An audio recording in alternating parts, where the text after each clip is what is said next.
Muitos acreditam que o tema principal da carta aos Romanos seja a justificação pela fé, que seria o fundamento da teologia reformada. Todos conhecem o texto que abriu os olhos de Lutero, Romanos 1, versículos 16 e 17.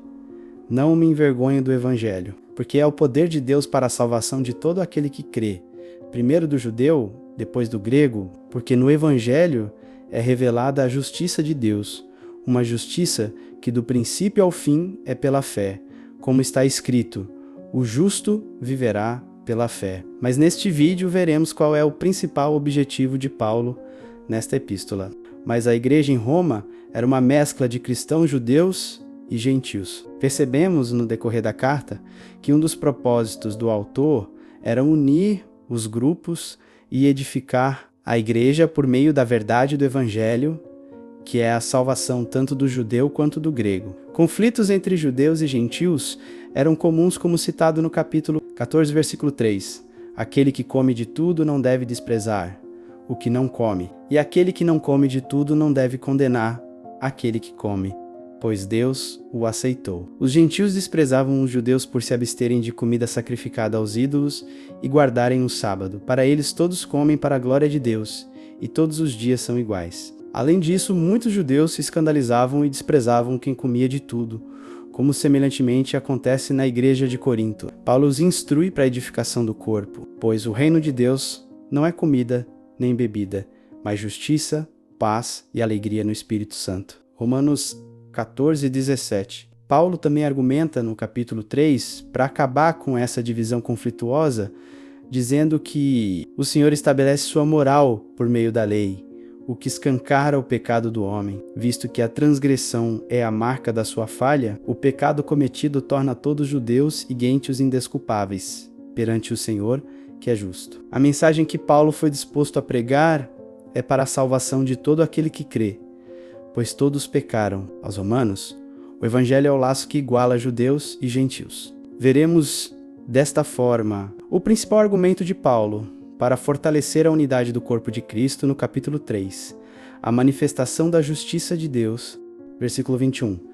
Mas agora se manifestou uma justiça que provém de Deus, independente da lei, da qual testemunham a lei e os profetas. Paulo, antes de começar a falar da justiça de Deus, nos mostra que diante da lei todos estão debaixo do juízo de Deus.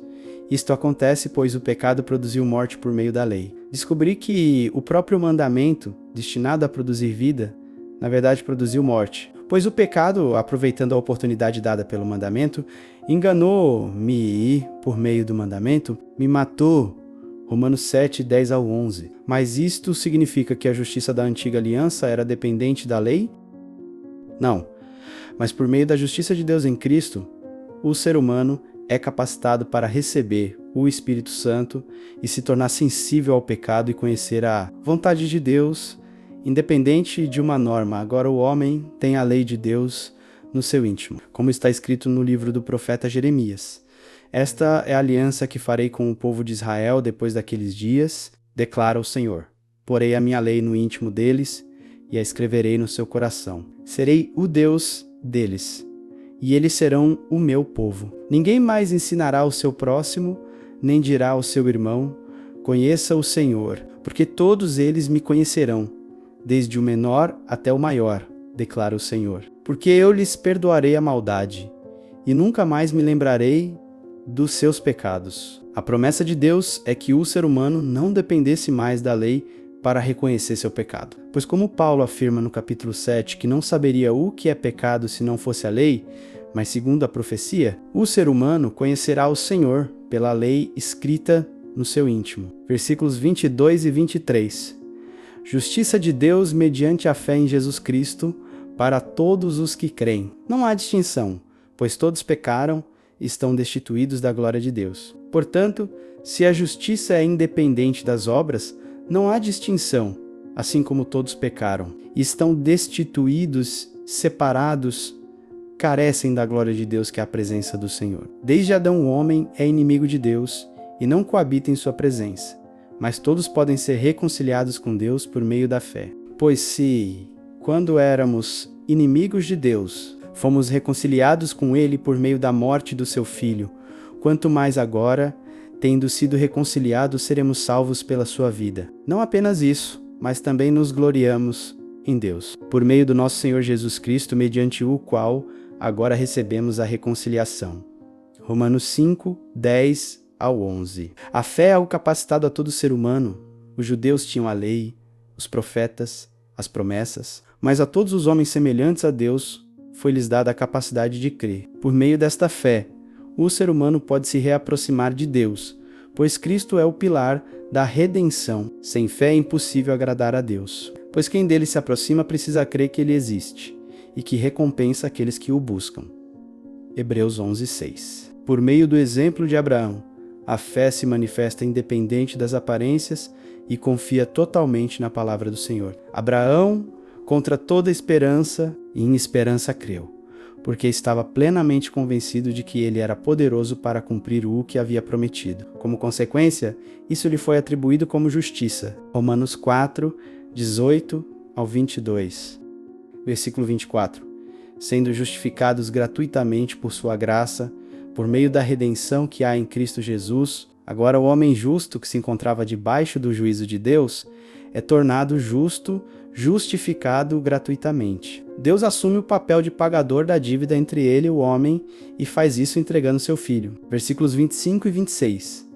Deus o ofereceu como sacrifício para propiciação mediante a fé, pelo seu sangue, demonstrando a sua justiça. Em sua tolerância havia deixado impunes os pecados anteriormente cometidos. Mas no presente demonstrou a sua justiça, a fim de ser justo e justificador daquele que tem fé em Jesus. A pergunta que fica é: como um Deus de caráter justo e santo que não coabita com o pecado pode se reconciliar com um homem pecador? A resposta é clara.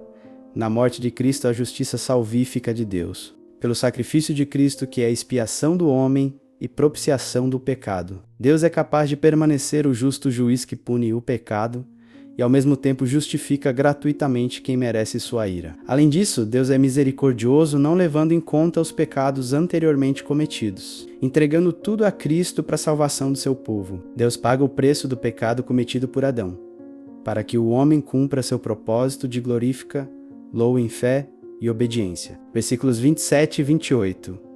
Onde está, então, o motivo de vanglória? É excluído. Baseado em que princípio?